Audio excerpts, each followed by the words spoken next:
Une semaine avant Noël, j'ai entendu ma famille comploter pour faire de moi la baby-sitter. Alors j'ai fait mes propres plans. Le 24 décembre, maman a appelé, « Où es-tu » J'ai juste ri et dit, « Ne m'attendez pas. » Ni le traiteur. Si vous n'êtes pas encore abonné à la chaîne, cliquez sur le bouton « S'abonner » et appuyez sur la cloche pour ne rien manquer de nos histoires. Votre soutien est précieux pour nous. Si cette histoire vous intéresse, laissez un j'aime. J'aimerais aussi savoir de quelle ville vous venez, indiquez-le nous dans les commentaires.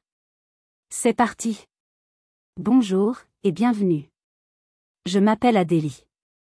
Avant de vous raconter mon histoire, imaginez ceci, une semaine avant Noël, vous entendez votre propre famille, les gens que vous aimez le plus au monde, comploter pour vous transformer en baby-sitter gratuite pour une horde de 8 enfants. C'est ce qui m'est arrivé. Alors, j'ai fait mes propres plans. Le 24 décembre, quand ma mère a finalement appelé, sa voix paniquée hurlant dans le téléphone, « Où es-tu » j'ai simplement ri et lui ai dit, « Ne m'attendez pas, ni le traiteur. » Ce qu'ils ne savaient pas, c'est que leur petit arrangement égoïste allait déclencher une réaction qui changerait nos vies pour toujours. Laissez-moi vous expliquer comment des années de petits sacrifices peuvent mener à un acte de rébellion totale. Avant de plonger dans les détails de cette histoire, j'aimerais créer un lien avec vous tous qui m'écoutez. Dites-moi dans les commentaires de quelle ville ou de quel pays vous me suivez, et juste pour le plaisir, quelle heure il est chez vous en ce moment. C'est toujours incroyable pour moi de voir comment une histoire peut connecter des gens du monde entier. Mon histoire commence bien avant ce Noël fatidique. Elle prend racine dans l'ordinaire, dans la répétition sournoise des samedis matins. Je vis à Lyon, dans un appartement que j'ai mis des années à décorer, un petit cocon dans le quartier historique de la Croix-Rousse. À 27 ans, je suis analyste de données. J'aime mon travail car il a un sens. Il est structuré. J'identifie des tendances, je prédis des résultats, je transforme le chaos en ordre. Mon appartement est censé être le prolongement de cet ordre, un lieu de calme, de beauté, mon sanctuaire personnel. Malheureusement, ce sanctuaire avait une faille de sécurité majeure, ma sœur, Faustine. Faustine a 6 ans de plus que moi, un mari nommé Théodore, et 2 enfants, Anselme et Isaline, qui sont l'équivalent humain d'un ouragan de catégorie 5. Chaque samedi matin, sans faute, l'ouragan frappait à ma porte. 9 heures. Pas un SMS d'avertissement, pas un appel. Juste la sonnerie stridente, suivie de l'apparition de Faustine, tout sourire, poussant ses enfants dans mon entrée. « Coucou sœurette. » Ils ont tellement insisté pour voir leur tati Adélie. La phrase était toujours la même, un mensonge usé jusqu'à la corde. Les enfants étaient contents, bien sûr, mais l'insistance venait d'elle. Et avant que j'aie pu trouver une excuse, elle avait déjà disparu, me laissant avec les conséquences. Le samedi précédant l'incident qui a tout déclenché, la journée avait été particulièrement éprouvante. Anselme, dans une course effrénée, avait fait tomber et briser une tasse que j'avais ramenée d'un voyage à Lisbonne, mon seul vrai voyage en solo. J'avais passé 1 heure à consoler Isaline qui avait décidé de couper les cheveux de sa poupée préférée et le regrettait amèrement. J'avais dû interrompre un appel avec une amie qui vit à l'étranger parce qu'une bataille de purée de carottes avait éclaté dans ma cuisine. Le soir, quand Théodore est enfin venu les chercher, j'étais couverte de taches, épuisée, et mon bel appartement ressemblait à une crèche après le passage d'une tornade.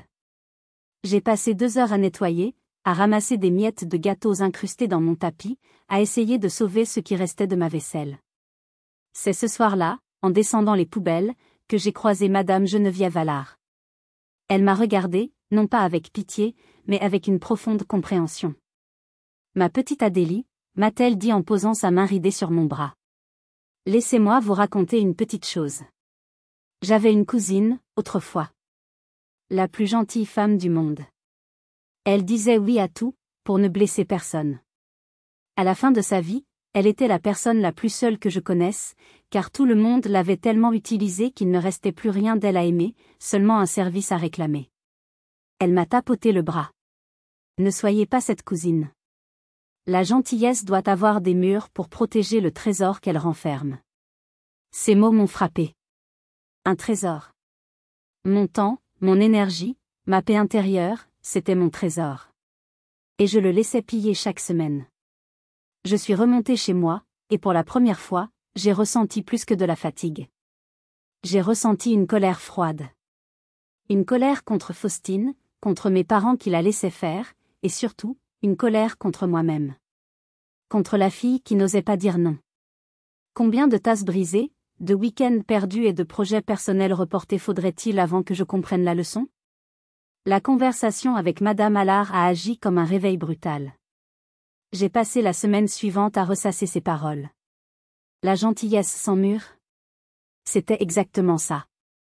Mon territoire personnel était un champ ouvert, et ma sœur y faisait paître ses problèmes sans aucune retenue. J'ai décidé que le samedi suivant, je trouverais une excuse. Je dirais que j'étais malade, que j'avais un rendez-vous. N'importe quoi. Mais le destin, avec son sens de l'ironie, avait un plan bien plus grand pour moi. Le mardi soir, une opportunité inattendue s'est présentée, une qui rendait un simple mensonge inutile. J'ai reçu un email de mon directeur, Étienne. Il ne s'agissait pas de l'invitation groupée habituelle pour le gala annuel de l'entreprise. C'était un message personnel. Il m'expliquait que le grand PDG du groupe, Monsieur Dubois, un homme presque légendaire qui ne venait de Paris que très rarement, serait présent. Il concluait par « Adélie, votre analyse sur le projet Optima a fait beaucoup de bruit à l'étage de la direction. Monsieur Dubois a spécifiquement demandé à vous rencontrer. C'est une chance unique. Ne la manquez pas. » Mon cœur a fait un bond. C'était plus qu'une promotion. C'était une reconnaissance au plus haut niveau. C'était le genre de moment qui peut définir une carrière. J'ai immédiatement répondu, exprimant mon enthousiasme et confirmant ma présence. J'étais sur un nuage. J'en ai parlé le lendemain à ma collègue, Sophie, qui était folle de joie pour moi. C'est incroyable, Adélie. Tu imagines? C'est le moment de briller. Tu as déjà choisi ta tenue? Son excitation était communicative et rendait l'événement encore plus réel, plus tangible. Et puis, la réalité m'a frappée. Le gala était un samedi soir. Une vague de nausées m'a submergée. Non. Pas cette fois. Cette fois, c'était trop important. J'ai attendu d'être seule et j'ai appelé Faustine. J'ai mis toute la conviction dont j'étais capable dans ma voix. J'ai tout expliqué en détail, le PDG, la rencontre personnelle, l'impact potentiel sur ma vie. Faustine, je ne plaisante pas. C'est peut-être la soirée la plus importante de ma carrière. Je t'en supplie, je te demande une seule chose, trouve une autre solution pour ce samedi. N'importe quoi. Appelle une babysitter, demande à la mère de Théodore, je participerai même aux frais s'il le faut. Il y a eu un long silence. Puis elle a ricané. Une babysitter? Tu sais combien ça coûte un samedi soir? Et puis, les enfants demandent tout le temps après toi, ça leur ferait de la peine si je leur disais non. Le chantage affectif. Son arme favorite. Faustine, s'il te plaît. C'est ma carrière. Et moi, c'est ma famille, a-t-elle rétorqué, sa voix se durcissant. On a prévu d'aller à notre restaurant préféré pour notre anniversaire de rencontre. Tu veux que j'annule ça pour un de tes cocktails mondains? Un mensonge éhonté. Je savais que leur anniversaire était en juillet. Le samedi matin, je me suis levé le cœur lourd. J'ai attendu, espérant contre tout espoir. À 9 heures, la sonnette a retenti. Mon dernier espoir s'est écrasé. Quand j'ai ouvert la porte, j'ai vu le visage de ma sœur, un masque de fausse sympathie. Désolée, a-t-elle dit avant même que je puisse parler. La babysitter est malade. Vraiment pas de chance. Elle n'a même pas essayé de rendre son mensonge crédible. Elle a poussé les enfants à l'intérieur et s'est enfuie. Je suis restée figée dans l'entrée, le bruit de ses pas s'éloignant dans l'escalier. Puis j'ai fermé la porte et je me suis appuyée contre, laissant ma tête cogner doucement le bois. Ce n'était pas seulement une soirée manquée. C'était un message. Un message clair et brutal, ma vie, mes ambitions, mes rêves, tout cela passait après son confort personnel. J'ai dû écrire l'email le plus humiliant de ma vie à mon directeur, inventant une histoire de gastro-entérite foudroyante. Ce soir-là, alors que je lisais une histoire à Isaline, mon téléphone a vibré. C'était une photo, envoyée par ma collègue Sophie. On y voyait toute l'équipe, souriante, autour de Monsieur Dubois. Tu nous manques, disait le message. J'ai regardé la photo, puis le visage endormi de ma nièce, et j'ai senti une fissure se former en moi. Ce n'était plus de la colère. C'était une prise de conscience froide et douloureuse. Il fallait que ça change. Mais comment? Le dimanche qui a suivi a été l'un des plus longs de ma vie. Le sentiment d'injustice était si fort qu'il me donnait la nausée. J'ai repensé à mon enfance, et les souvenirs sont remontés, éclairant le présent d'une lumière crue. Je me suis souvenu d'un après-midi, j'avais 15 ans. J'avais prévu d'aller au cinéma avec mes premières vraies amies. C'était un événement majeur pour l'adolescente timide que j'étais. 1 heure avant de partir, Faustine, qui avait 21 ans et un Anselme nouveau-né, était arrivée en panique. « Adélie, il faut que tu me gardes le petit, je dois absolument rejoindre Théodore à une soirée. » Mes parents avaient hoché la tête. « Bien sûr, ta sœur a besoin de toi. » J'avais dû annuler, en larmes, écoutant mes amis rire au téléphone depuis le cinéma. Le schéma n'était pas nouveau.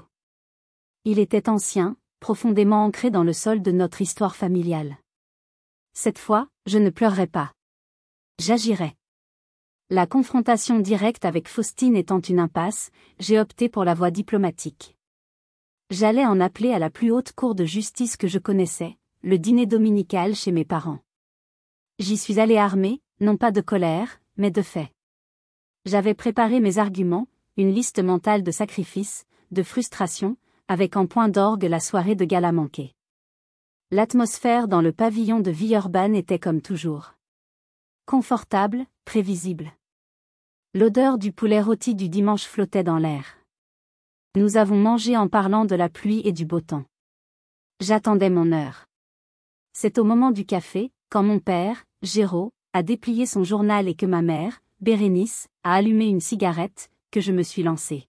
« Maman, papa, je voudrais vous parler sérieusement, » ai-je dit, ma voix plus ferme que je ne l'aurais cru. J'ai vu mon père abaisser légèrement son journal, un signe d'intérêt minimal. J'ai tout déballé. J'ai parlé des samedis, de mon épuisement physique et mental. J'ai parlé de la tasse de Lisbonne, symbole de mon indépendance brisée. Et j'ai parlé de la soirée de gala, de l'opportunité de carrière envolée. J'ai essayé de rester factuel, d'éviter l'émotion. Je ne demande pas à ce que Faustine ne me confie plus jamais les enfants, ai-je conclu. Je demande un cadre. Un planning. Un peu de considération. Je travaille 40 heures par semaine, j'ai besoin de mes 2 jours de repos pour être performante et équilibrée. Mon père a été le premier à réagir. Il a replié son journal avec un bruit sec. Le devoir, a-t-il dit, comme s'il récitait un texte sacré, passe avant le plaisir. Ta sœur a des enfants. C'est un devoir. Tu n'en as pas. Ton devoir est de l'aider. J'ai tourné mon regard suppliant vers ma mère. Elle a écrasé sa cigarette dans le cendrier et a soupiré. Adélie, tu es une adulte maintenant. Il faut que tu comprennes comment le monde fonctionne. Quand j'étais jeune, ma sœur aînée s'est mariée avant moi. Sais-tu ce que j'ai fait? Je l'ai aidée. J'ai gardé ses enfants, je l'ai aidée dans son ménage, sans jamais rien demander en retour. C'était mon rôle de cadette. C'est comme ça qu'une famille fonctionne. Les uns soutiennent les autres. Et le soutien va de ceux qui ont le plus de temps vers ceux qui en ont le moins. Mais maman, mon temps a de la valeur, me suis-je exclamé, la voix brisée. Mon travail, ma vie sociale, mon repos, tout ça a de la valeur. Moins que la valeur d'une mère qui élève ses enfants, a-t-elle tranché, sans l'ombre d'une hésitation. Le jour où tu seras à sa place, tu comprendras. En attendant, tu devrais être reconnaissante de pouvoir participer à la vie de tes neveux. C'est une chance. Je suis restée là, au milieu du salon, anéantie. C'était pire qu'un mur. C'était une doctrine. Une idéologie familiale qui me plaçait, en tant que femme célibataire et sans enfant, au bas de l'échelle des priorités. Ma vie n'était qu'une ressource au service de la vraie vie des autres. J'ai compris que je ne gagnerais jamais cette bataille avec des mots. Il fallait une autre stratégie. Une stratégie de rupture. Je vous le demande, à vous qui m'écoutez, face à une telle logique familiale, que feriez-vous? Tenteriez-vous encore de discuter, ou commenceriez-vous, comme moi, à envisager des solutions plus radicales? Vos témoignages et vos conseils dans les commentaires sont précieux, car ils me montrent que je ne suis pas seule à avoir fait face à ce genre de dilemme. Le retour en voiture après ce dîner fut silencieux et sombre. Les lumières de la ville défilaient, mais je ne voyais rien. J'étais enfermée dans la prison de mes pensées. Le verdict de mes parents n'était pas seulement une déception, c'était une condamnation. J'étais condamnée à servir.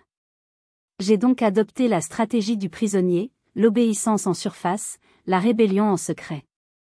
J'ai continué à prendre les enfants le samedi, mais mon esprit était ailleurs.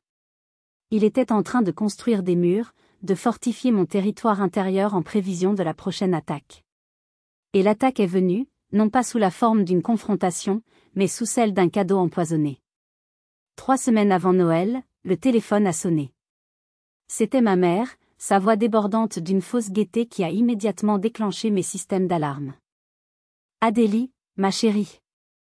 J'ai une idée absolument géniale pour Noël. Cette année, on fait les choses en grand. On invite tout le monde à la maison, les oncles, les tantes, les cousins. On sera 25. » J'ai fermé les yeux. 25. Le chiffre résonnait comme un glas. Ça a l'air sympa, maman, ai-je répondu, ma voix plate. Sympa? Ce sera magique. Mais, et voilà le mot que j'attendais, c'est un travail titanesque. Et avec la petite retraite de ton père, financièrement, c'est très compliqué.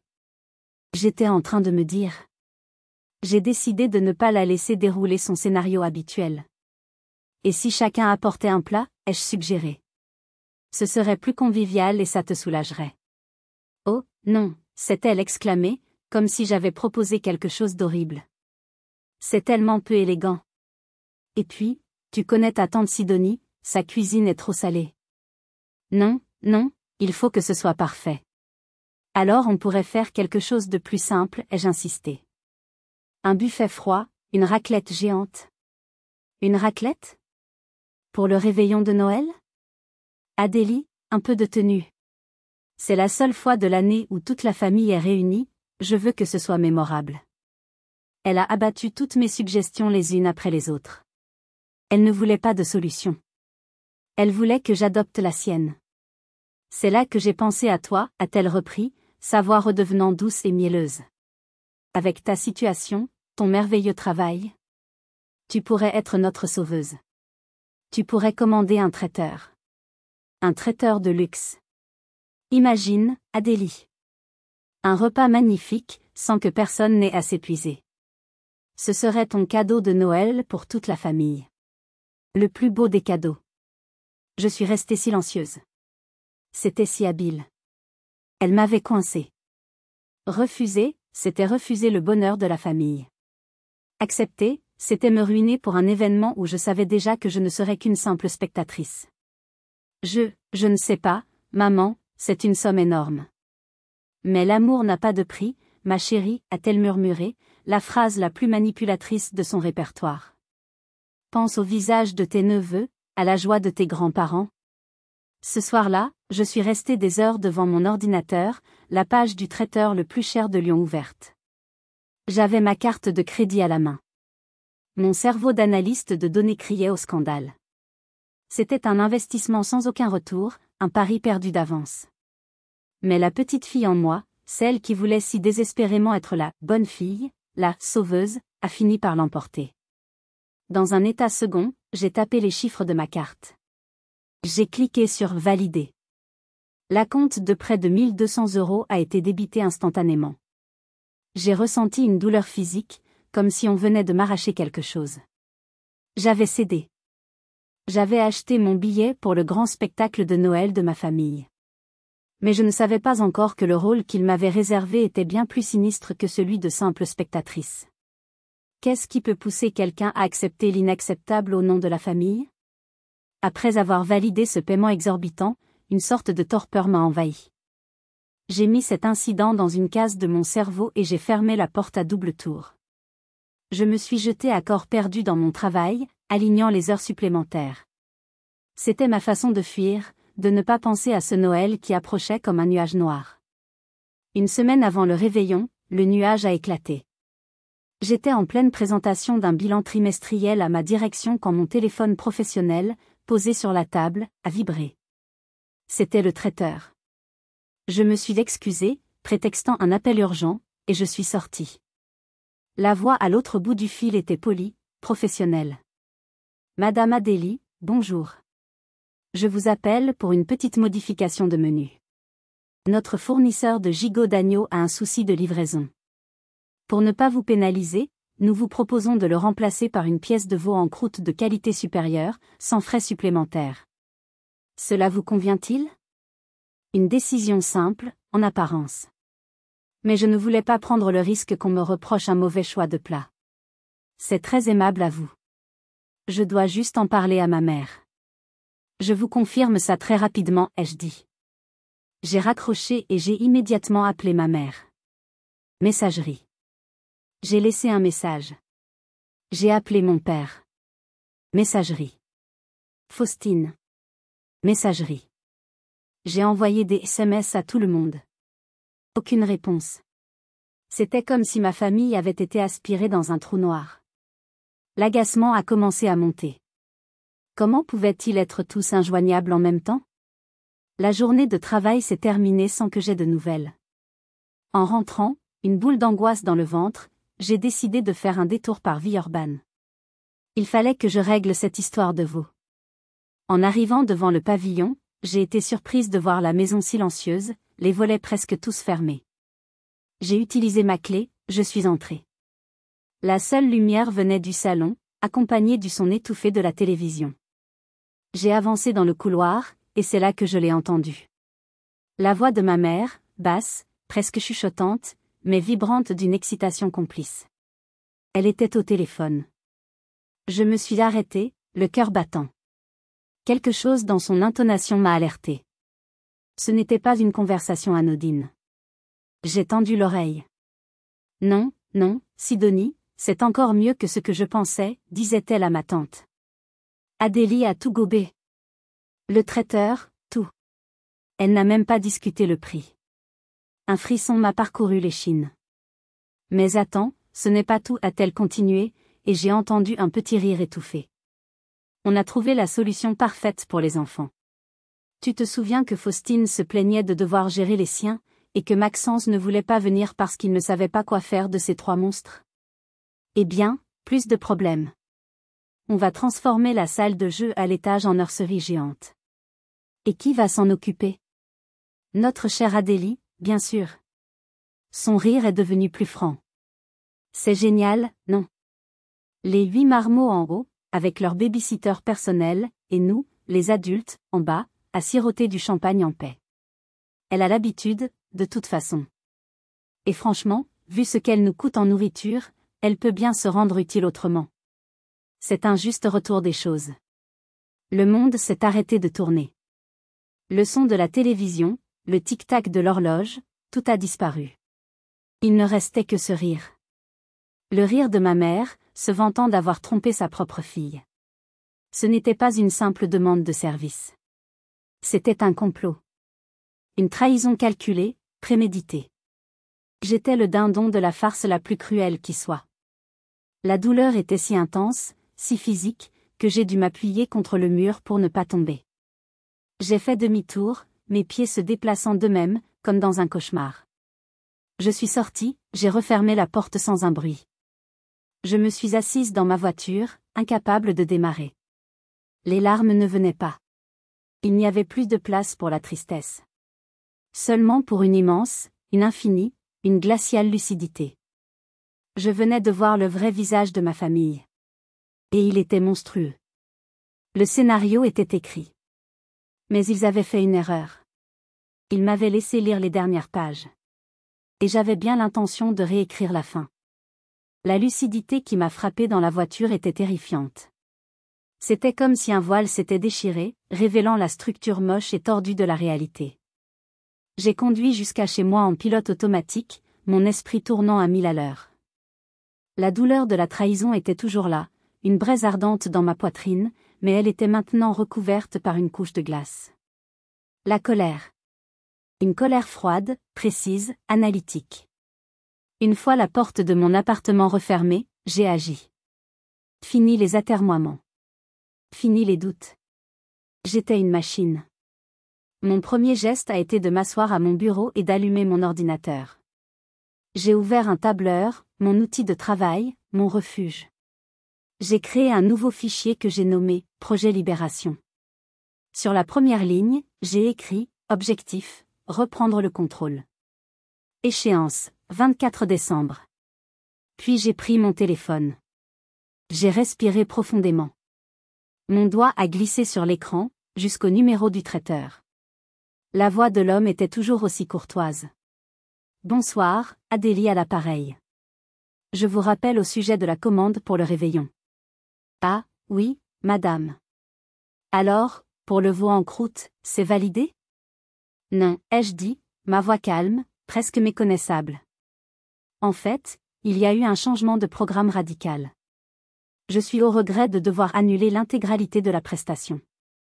L'homme était abasourdi. Mais, madame, c'est impossible. Nous avons déjà commandé toutes les marchandises. Le réveillon est dans une semaine. Je suis sincèrement désolé pour le désagrément que cela vous cause, ai-je continué, mon ton ne trahissant aucune émotion. Je sais que les conditions générales de vente stipulent que l'acompte n'est pas remboursable. Je l'accepte. Considérez-le comme un dédommagement pour votre perte. Envoyez-moi simplement un email confirmant l'annulation. Il a protesté, mais j'ai été inflexible. J'ai raccroché. J'ai regardé mon tableur. J'ai écrit, étape 1, neutralisation de la variable financière. Statut, terminé. Un sourire glacial s'est dessiné sur mes lèvres. L'étape 2 nécessitait une alliée. J'ai fait défiler mes contacts jusqu'au nom de Clotilde. Mon amie de fac m'a bouffé d'oxygène. Elle a répondu, sa voix joyeuse me faisant l'effet d'un pansement sur une plaie à vif. Adélie. Quelle bonne surprise. J'ai hésité une seconde. Devais-je tout lui dire? J'ai décidé de lui faire confiance. D'une voix monocorde, je lui ai résumé la situation, le babysitting, le gala manqué, le chantage au traiteur, et la conversation que je venais de surprendre. Le silence à l'autre bout du fil n'était pas un silence de jugement. C'était un silence de choc. Adélie. C'est monstrueux, a-t-elle finalement murmuré. Ce ne sont pas une famille, ce sont des vampires. Entendre quelqu'un d'extérieur valider mes sentiments a été un soulagement immense. Je n'étais pas folle. Alors, a-t-elle repris, sa voix devenant vive et conspiratrice. L'invitation pour le chalet à Chamonix n'est plus une invitation. C'est un ordre. Tu fais ta valise. Tu montes le 23. Mes parents seront tellement heureux de t'avoir. On va te retaper. On va faire de ce Noël ton Noël de la Renaissance. Tu es sûre que je ne dérange pas? Adélie, si tu ne viens pas, je descends à Lyon et je viens te chercher de force, a-t-elle dit en riant. J'ai ri aussi, pour la première fois de la soirée. Un rire un peu cassé, mais un rire quand même. J'ai raccroché et j'ai regardé mon tableur. Étape 2, mise en place d'un plan de secours. Statut, terminé. J'ai ouvert le site de la SNCF et j'ai réservé un aller simple pour Grenoble. J'ai sorti ma plus grande valise du placard. En y plaçant mon pull le plus doux, j'ai eu une pensée pour ma mère, pour ma sœur. Elles étaient là, à ce moment précis, probablement en train de se féliciter de leur plan ingénieux, totalement inconscientes du fait que leur marionnette venait de couper ses propres fils. Elles attendaient un ange gardien. Elles allaient avoir une avalanche. Le matin du 23 décembre, j'ai envoyé un simple SMS à ma mère. J'aurai un peu de retard pour le réveillon, ne vous inquiétez pas pour moi. C'était ma dernière concession, un petit mensonge pour assurer ma tranquillité pendant qu'ils mettaient en place le décor de leur propre désastre. J'ai quitté mon bureau à 17h, le cœur léger comme jamais. Le trajet en train vers Grenoble était une transition, un passage symbolique d'un monde à l'autre. Clotilde m'attendait sur le quai, son sourire éclatant dissipant les dernières ombres de mon anxiété. Le voyage en voiture jusqu'à Chamonix a été une thérapie. Nous avons mis la musique à fond, chantant à tue-tête, alors que le paysage urbain laissait place à la majesté des Alpes. Quand nous sommes arrivés au chalet, la nuit était tombée. La bâtisse en bois et en pierre était illuminée, une oasis de chaleur dans le froid glacial. Les parents de Clotilde, Hélène et Philippe, m'ont accueilli comme un membre de la famille. Hélène m'a pris dans ses bras. Adélie, nous sommes si contents de vous avoir. Considérez cette maison comme la vôtre. Philippe a ajouté, en me servant un verre de vin chaud, la seule règle ici, c'est de se détendre. La journée du 24 a été une révélation. J'avais oublié ce que c'était, une journée de fête sans tension. Le matin, Philippe nous a emmenés faire une balade en raquette. Le silence de la forêt enneigée, seulement troublé par le crissement de nos pas, était d'une pureté apaisante. L'après-midi a été consacré à la préparation du réveillon, mais d'une manière totalement différente de ce que j'avais toujours connu. Pas de stress, pas de chef cuisinier aboyant des ordres. Nous étions tous dans la cuisine, un verre de vin à la main, préparant ensemble une énorme fondue savoyarde, dans un joyeux désordre. Hélène racontait des histoires de son enfance, Philippe mettait de la musique jazz. C'était simple, c'était authentique. C'était une célébration de la convivialité, pas une performance sociale. C'est au milieu de cette atmosphère idyllique, vers 15 heures, que mon téléphone s'est mis à vibrer. Je l'avais posé sur le buffet, presque oublié. Le nom de « Maman » s'est affiché. La bulle de paix a éclaté. J'ai senti tous les regards se tourner vers moi. J'ai pris mon téléphone, je me suis isolée près de la grande baille vitrée qui donnait sur les montagnes. « Ça va aller » m'a murmuré Clotilde. J'ai décroché. « Adélie. Où es-tu » La voix de ma mère était une agression sonore, un mélange de panique et de fureur. Les invités sont là, le traiteur n'arrive pas, son téléphone est sur messagerie. Il se passe quoi ? J'ai regardé le sommet du Mont Blanc, majestueux et indifférent. Bonjour, maman. Tout va bien, merci de demander, ai-je commencé, mon calme la déstabilisant. Je ne serai pas là ce soir. Quoi ? Qu'est-ce que c'est que cette histoire ? Arrête tes caprices et viens tout de suite. On a besoin de toi. Non, maman, vous n'avez pas besoin de moi. Vous avez besoin d'une employée. Et j'ai décidé de démissionner. D'ailleurs, ne perdez pas votre temps avec le traiteur. Il ne viendra pas. Je l'ai annulé. Le silence qui a suivi fut si total que j'ai cru que la ligne avait été coupée. Je l'entendais respirer, des petits halètements rapides. Tu as fait quoi ? J'ai annulé. Parce que je sais tout. J'ai entendu votre conversation, à toi et tante Sidonie. Le plan pour me mettre à l'étage avec les 8 enfants. Le plan pour que je finance ma propre mise à l'écart. C'était très astucieux. Vraiment. J'ai entendu un cri, un son étranglé, puis la voix de Faustine, pleine de venin. Comment as-tu osé ? Tu es la personne la plus égoïste que je connaisse. Tu as ruiné Noël. Un petit sourire s'est dessiné sur mes lèvres. Je ne crois pas, Faustine. J'ai sauvé le mien. Vous vouliez une soirée d'adultes, tranquille, entre vous. Eh bien, vous l'avez. Il vous suffit juste de gérer les conséquences de vos propres désirs. Je vous souhaite bien du plaisir avec vos 8 monstres, comme disait maman. Joyeux Noël. J'ai raccroché avant qu'elle ne puisse répondre. J'ai éteint le téléphone. J'ai regardé mon reflet dans la vitre. Je ne reconnaissais pas cette femme calme et déterminée. Je l'aimais bien. Derrière moi, la vie du chalet continuait. Le rire d'Hélène, la musique de Philippe. Un monde de chaleur et de lumière.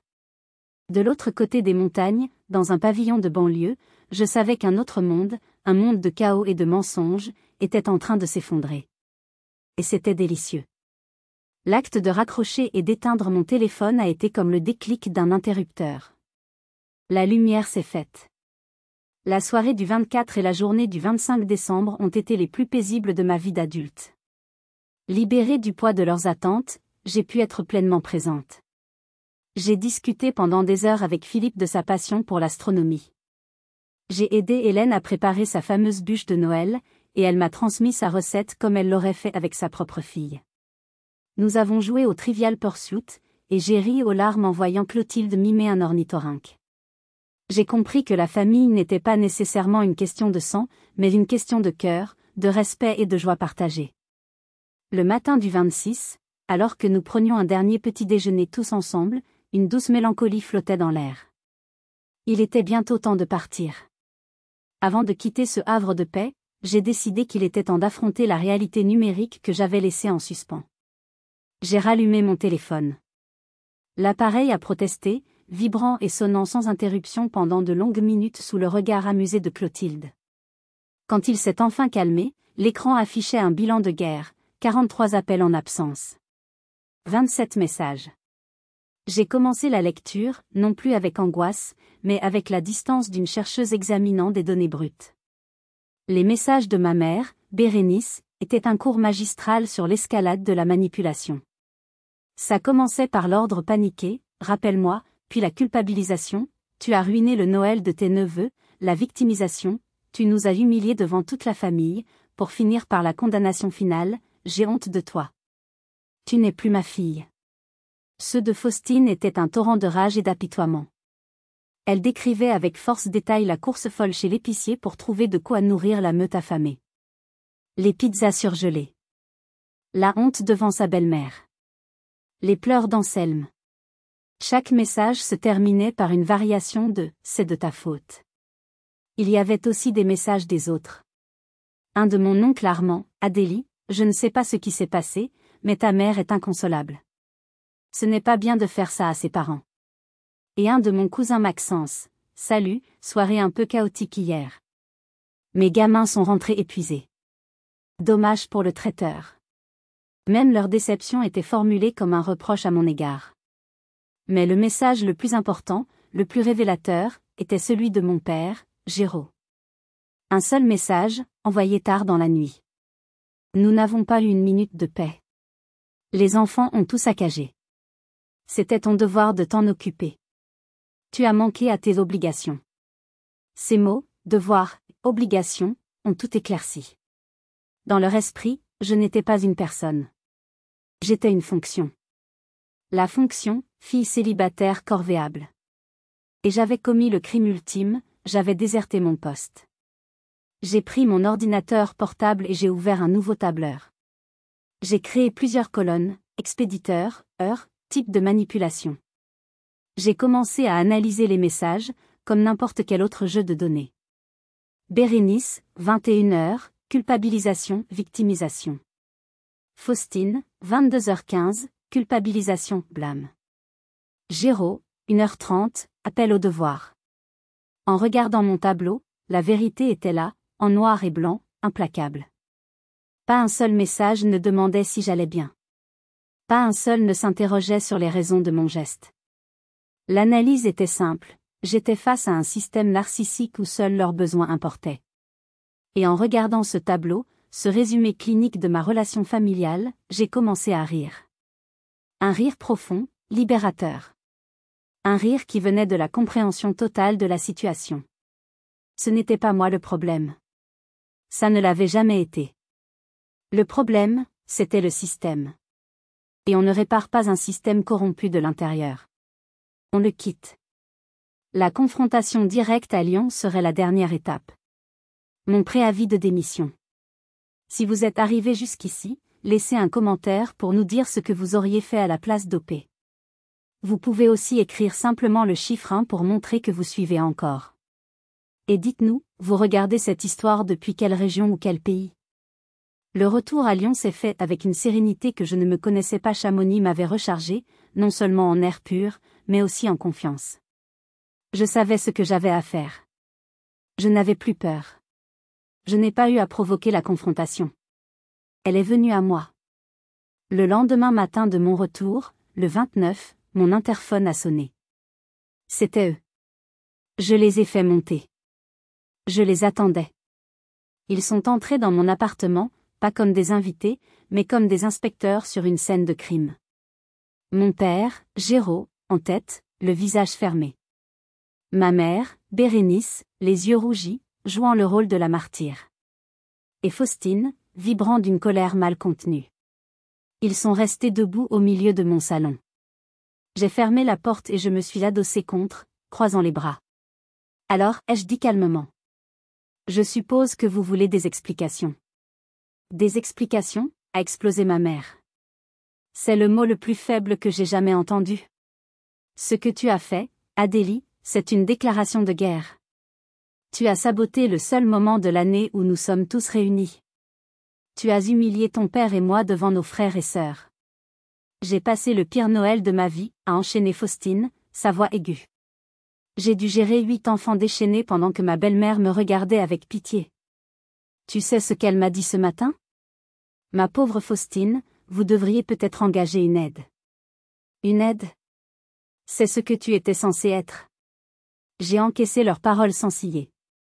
Je les ai laissés vider leur sac de reproches, de plaintes, de justifications. J'ai écouté attentivement.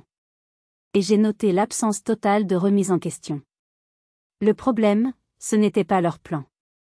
Le problème, c'était que leur plan avait échoué. Quand ils ont enfin marqué une pause pour respirer, j'ai parlé.